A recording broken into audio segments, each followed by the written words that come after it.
I get a lot of questions about how I rig my wacky worms, when I fish them, what style of hooks I use, what are my favorite colors, and what kind of gear that I throw them on. If you've watched my channel and watched a lot of my videos, I throw a lot of plastics, and most of the time it's wacky rigged.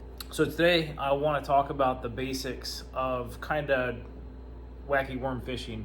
And I've only been doing it for a couple years, and I've learned quite a bit of different things over the last couple years that might help you guys out.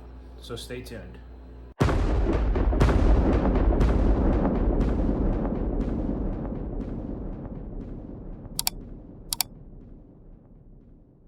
All right, so there's several different things to consider when you want to use a wacky worm. First of all, this wacky worm is not supposed to represent a worm at all. It's actually supposed to represent a dying fish. And when you use this and it's floating through the water and it kind of is doing this swivel motion and it lays on the bottom, is most of the time when you get the best hookups. Now, I know a lot of guys don't like to finesse fish or slow fish. This is a slow type of fishing that you do. It's not power fishing. You're not going to go fast. I usually use it in the conditions where I know that the bass want a different type of presentation and that they're going to want something a little bit slower than normal. Other times I throw a lot of spinner baits, but then when I want to kind of slow it down, I want to work lily pads. If that current is just starting to kind of move, or if I'm in a good lake where I know there's a lot of drop-offs that I can float this thing down, then that's when I'll use it. I typically use it early in the spring, but I will fish this all year basically. Even when it's really cold, I'll fish this as well. I typically like to use the Yum Dingers and missile baits. Those are my go-to ones. I kind of use all two colors. This is green pumpkin with the chartreuse tip. And I even dip this tip in again in chartreuse garlic scent just to give it a little bit of extra. These other ones, these chartreuse ones here in Virginia, work really good. They're just straight chartreuse. These are the small Yum Dingers. They're the 4 dingers, what they call it. Sometimes these do better than the larger ones. You do tend to catch a lot of smaller fish though, so keep that in mind. Another good color is this June Bug from Bass Pro. You don't have to buy expensive baits from the work. Most of them are pretty much the same, but that's another really good color. And again, I usually will dip the tip of that one. And then missile baits is another one that I throw. So with Senkos, they call them Senkos for a reason. You know, there's Giri Yamamoto Senkos, there's missile baits, there's Yums, there's all these different brands. Bass Pro makes some. But what I really like about missile baits, and I'm not sponsored by missile baits or Yum or anybody else, this is just my preference. Yums usually have that plasticky smell to them, and I'll usually spray them with garlic. And they're a decent weight, so they're gonna sink pretty fast. Missile baits have that anise star smell to them. They're a little scented. These baits last a long time. You can go out and catch 25 to 50 bass on just one of these baits if you rig it correctly, and that's the key. And that's what I'm gonna show you how I do it today to make these last as long as they possibly can. Nothing wrong with Yum Dingers. I throw these at a particular time when I know that this is a bait that I have a confidence in. I have a ton of confidence in this bait. So more than likely, this bait is gonna be on there until I can find those fish. And then what I'll do is I'll swap up with something like this once I've located how those fish are patterning out. The other thing with this missile bait is it's a lot lighter, okay? So you have 2 different styles of baits. You have a heavy Senko, then you have a lighter stickworm. And so when you throw this out there, it's not going to sink as fast. This is going to sink faster. This is going to have a slow reaction. This is going to go to the bottom much faster. Depends on what type of fishing you're doing and where you're throwing it. I fish in a place that has very high tide swings. And what that means is that tide is going to roll in and it's going to roll out. And when it does, it's moving very fast. It's very hard to throw a wacky worm up against the bank when the tide is ripping out and there's a lot of debris in there, because more than likely you're going to rig this weedless, but you're still going to get hung up. So that might be a time where if I know those bass are moving in transition areas, I might throw this and not let it sink as fast. or vice versa. If I'm gonna go out and I'm gonna fish a lily pad and I want that bait to sit in those lily pads and kind of get hung up a little bit and just kind of stay in that water column right in the middle of it where I know that a lot of fish are gonna see it, I'll throw this one a little bit more. And it's all preference and trial and error on what works in your area for you. And that's the key, is just, I didn't find that out overnight. It's been years of throwing these two things and figuring out where to throw them and how to throw them. So you got to figure out your area and what bait is going to work for you the best. I didn't know that these were supposed to represent dying fish until recently. I went to a fishing expo and they had a couple of pros in there throwing these things in the tanks, and they were asking people, hey, what is this bait supposed to represent? And 90% of the people in the crowd were like, oh, it's a worm. It's supposed to represent a worm on the bottom. Well, that's not the case according to the pros. According to the pros, it's supposed to represent a dying fish, a dying shad, whatever they're going to eat. So that's why you get these different colors. These right here are my top colors that I throw. Again, straight chartreuse, which is a little unconventional for a lot of people, depending where you're at. We have FS1 bass up here. Those are Florida strain 1 bass. So I don't know if that has something to do with how much they like the chartreuse, because that's what they're used to seeing down in Florida. And then again, the black and blue June bug color, watermelon red flake, or watermelon any flake for that matter, is pretty good. I throw this up a lot at Smith Mountain Lake. And then green pumpkin with chartreuse or watermelon with chartreuse, the go-to key baits that I use for my area. All right, so let's talk about how to rig these things. And you see on this bait, I have a ring around it. And I know a lot of guys don't like to fish with these rings. They think they're an inconvenience or whatever, but me, they're super economical and they do save your baits quite a bit. And what you do is, you can go on Amazon and buy this for like $3 or $5 or whatever it is, and then buy a bunch of these rings. This is a Wacky rig worm tool, basically. I have several of them. I hook one to my Wacky bag here, so I always have it on hand, and then I have another couple in the boat in different places. But all you do is you unscrew this, and then you put these little rings on there, and then what you do is you slide your bait in however deep that you want it to go. So let's say, I always try and do offset. I don't ever try and do anything in the middle. So, I'll take it and push it in the tube either 3/4 of the way or only 1/4 of the way, and that's where I'll slide my ring on. So that's about 1/4 of the way sticking out. I'm just going to work the ring with my finger, slide it up the tube, and put it up there. Now, a lot of people will ask, well, maybe why don't you put it in the middle? From my experience, I have a way better hookup ratio when I put it on one of the ends. I don't know if that's because the bass are always going to attack one end or not, or because of the way the action changes underwater. I really haven't seen it. But I find I get a lot more fish hooked up if I just kind of offset it on one end or the other. It's just slightly offset. As you can see, it's right here.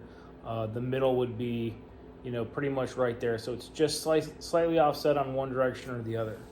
And you don't have to use these, but like I said, what this does is it allows you to take your hook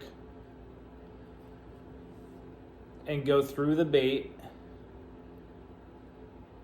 and back out slightly underneath that ring, just enough to where you have a little bit of the bait itself.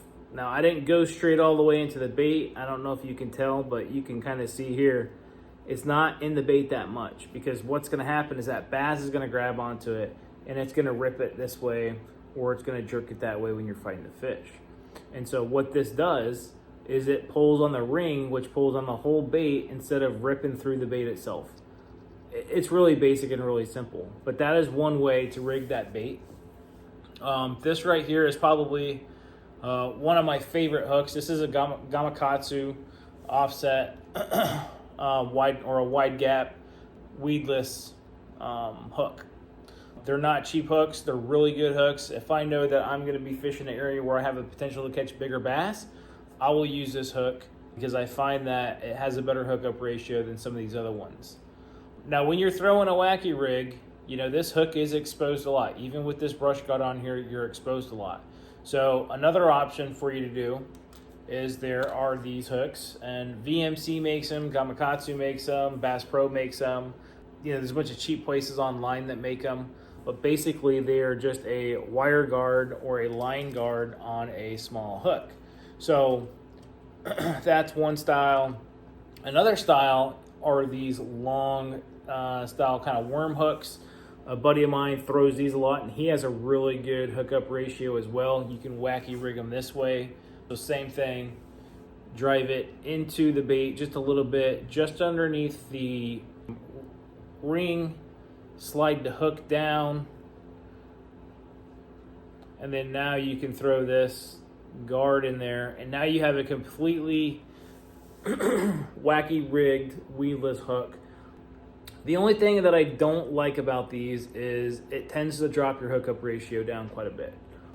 Not a whole lot, but and it may be the smaller fish that have a problem with breaking the wire. Or not breaking the wire, but pushing the wire and getting it in there. Most of the time, you're not going to notice that big of a difference. But if you're tournament fishing and you're really worried about those hookup ratios over losing bait, go with the just straight regular brush guard that's not covered. Now, those are two different style hooks, or three different style hooks I've shown you. There is one more hook that I do use. When I first started fishing this Wacky rig style, these are the size of the hooks I was using. These are really small. I can't remember the size of these, but they're pretty small. They're smaller than a 2 or a 3. It's probably closer to like a 1/0, but they're pretty small. And so these are great for catching a lot of small fish. They have good hookup ratios. They don't get hooked up on a lot of stuff. You can throw them in a lot of brush and lily pads and stuff and not really have a problem pulling them through. But I've found myself losing a lot of bigger fish when I used a hook that size. I don't know if it was the type of brand I was using versus this. I don't really watch what brands I use on the most part for hooks. I just kind of grab what's available and kind of what's cheap, because I don't think it matters that much. But in this case, it did matter. So I've kind of steered away from using these almost like an octopus style hook. I think this is a Gamakatsu actually. I still have a couple of them, but I've pretty much moved to wide gap hooks for Wacky rigging. It just seems to give me the best hookup ratio. You don't have to use this ring. The good thing about these rings is they're reusable and they pull off really simple, and you can change your rigging styles. I've seen people put 2 rings on and cross the rings before. I don't think that's necessary, but if you're trying to save baits, it's a good way to do it. Now, if you're throwing putting a ring on this missile bait, it's gonna last quite a bit. It will last a while. I'm not gonna lie. I've caught numerous bass, upwards of 50 bass in one day on just one single missile bait. And that's why I love missile baits so much. I love the dingers because of the way they float and the ability of the way that they sink and how fast they can sink. But these just, these are optimized not to rip and break apart, and that's the best part about them. You can also rig your Wacky worms straight through the middle and straight up and fish them this way. I've seen people do it like this. And then if you drop a weight in one end, then you've pretty much got the same thing as a Nico rig. A lot of guys will fish them this way. I don't like this. I don't like this style because it inhibits the action, this back and forth action, in my opinion, which I think really attracts the fish. I think that's what really attracts the fish. And, if you just rig that up here, to me, 2 things are going to happen. It tends to slide up like that, as you can see how it's kind of just, it's going to drop like this, right? And I've got it offset just a little bit off like I did with that other ring. But your action is completely different now.